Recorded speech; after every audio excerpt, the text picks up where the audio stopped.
Salut Charles-Antoine. Alex. Bon, alors, ça y est, on est là. Ouais. Le repêchage de la Ligue nationale de hockey. Le Canadien repêche 28e. On n'est pas aussi excité que les années où on était là, dans les 5 premiers, mais quand même, à quoi tu t'attends ce soir? À quel genre de cuvée on aura droit? On parle d'attaquants, surtout des ailiers de grande qualité. Okay. Probablement les 2 premiers choix. Gavin McKenna, qui évolue à Penn State, et Ivar Stenberg, qui lui évolue à Frölunda. 2 ailiers qui risquent d'être sélectionnés, probablement dans les 3 ou 4 premiers. Gavin McKenna, plusieurs l'envoient, c'est un Ontarien avec... Non, il n'est pas pardon. Il risque de jouer en Ontario, mais il est de Whitehorse, je le précise. Il devrait être le choix des Leafs. D'ailleurs, dans le top 10, il y a 4 formations canadiennes. Les Leafs premiers, les Canucks 3e, les Flames 6e et les Jets 8e. Revenons donc à cette cuvée. 2 joueurs de grand talent sur l'aile. Profondeur en défense, donc il y a quand même des défenseurs de qualité. Peut-être pas de méga vedettes, mais il y a du talent. Le point faible de cette cohorte, ce sont les joueurs de centre. Bon, fait que là, je reviens avec ton point sur le 28e choix du Canadien. Les gens aimeraient avoir un joueur de centre. C'est peut-être pas la plus grande cuvée. Pour le Canadien, un nom à garder en tête. Il faudra voir si on s'aventure si la sélection est possible. Maddox Dagenet, qui évoluait pour les Remparts de Québec, grand joueur de centre, 6 pieds 4 pouces, un Québécois.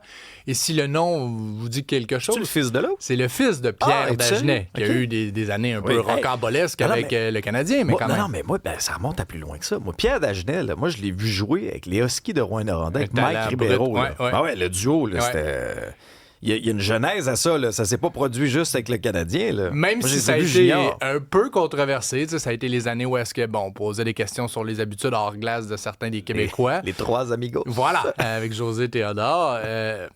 Ça reste quand même, Pierre Dagenet, une des meilleures paires de mains des 20-30 dernières années du Canadien. Bon, peut-être pas éclos comme on l'a espéré, mais bon, Maddox Dagenet, très, très bon joueur, une belle progression, a retenu l'attention au camp d'évaluation de la Ligue. Il pourrait, justement, être disponible au 28e rang. Mais 28e au total, c'est vraiment, ça peut être une fausse balle ou ça peut être une longue balle.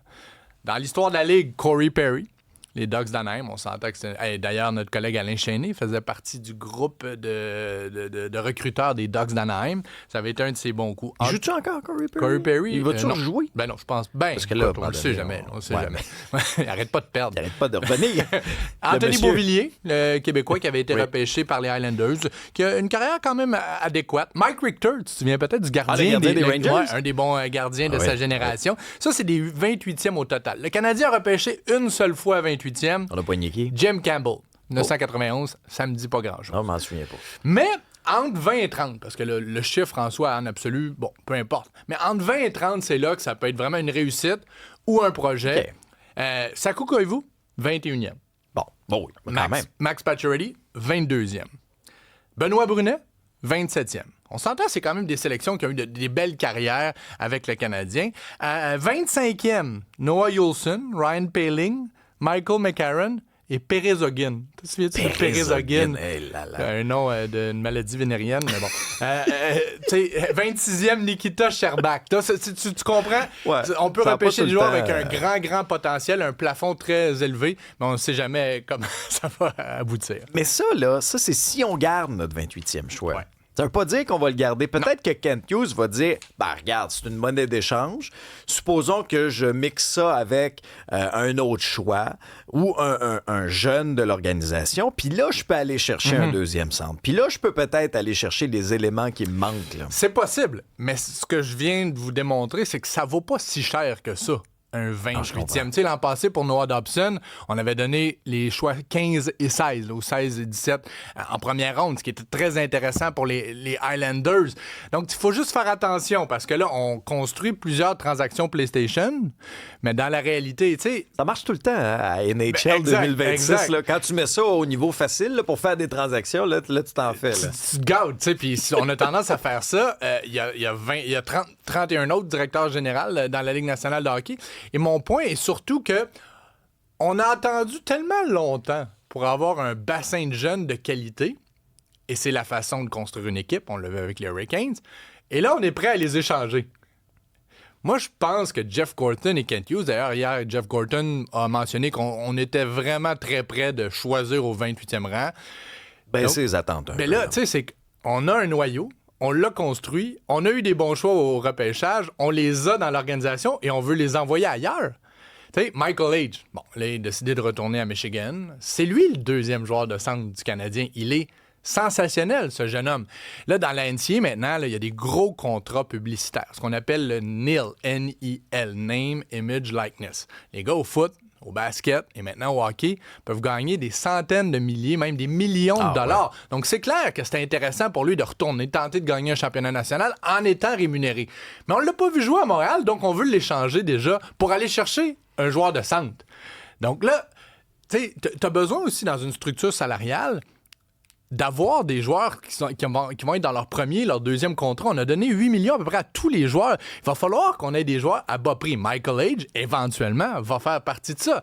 Donc, c'est juste un exemple pour vous dire, là, on dit, bon, le jeune, on n'a pas besoin, on veut un joueur de centre qui est prêt. Attention. Oui, mais attention, là, tu sais, c'est pas comme ça qu'on construit une équipe. Puis Kent Hughes et Jeff Gorton ont un plan. Ils vont pas déroger du plan. S'il y a une belle opportunité, ils vont la prendre. On l'a vu dans les dernières années. Mais moi, je ne m'attends pas à une journée aussi mouvementée que bien les partisans souhaitent. Peut-être, par contre, que mercredi, on va se parler. Début de la nouvelle année fiscale. Donc, les joueurs autonomes vont devenir disponibles.